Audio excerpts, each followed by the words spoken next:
எல்லோருக்கும் வணக்கம். இன்னைக்கு எல்லா பெண்களுமே ஒரு விஷயத்தை நினைச்சு நம்ம ரொம்ப வருத்தப்படுறோம், பயப்படுறோம். என்ன அப்படின்னு பார்த்தீங்கன்னா விமர்சனம். இன்னைக்கு காலைல கூட நான் யூடியூப்ல ஒரு வீடியோ பார்த்தேன்.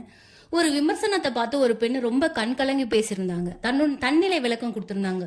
தேவையில்லைங்க. எதுக்கு தன்னிலை விளக்கம் கொடுக்குறீங்க? தேவையில்லை. விமர்சனங்கள் வரட்டும். ஃபர்ஸ்ட் விமர்சனத்தை முறியடிச்சவங்க யார் தெரியுமா?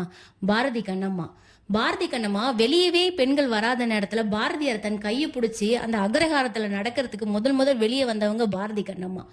அவங்க வெளியே வந்து எந்த விமர்சனத்தையும் பத்தி காதல வாங்காம நடந்து நமக்கு கொடுத்த இந்த சுதந்திரத்தை நம்ம மற்றவங்களுக்காக விமர்சனம் பண்றாங்கன்னு விளக்கம் கொடுத்து தயவு செஞ்சு யாரும் தன்னிலை விளக்கம் கொடுக்காதீங்க. யாருக்கும் தண்ணியில கொடுக்கறதுக்கு இங்க வந்து யாரும் யோக்கியமானவங்க கிடையாது.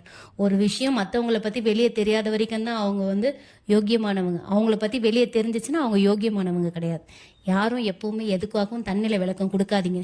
விமர்சனத்தை கண்டு பயப்படாதீங்க. வெளியே வாங்க, சந்தோஷமா இருங்க. உங்க சந்தோஷம் எதுவோ அதை செய்யுங்க. மற்றவங்க சந்தோஷத்துக்காக உங்க சந்தோஷத்தை இழக்காதீங்க.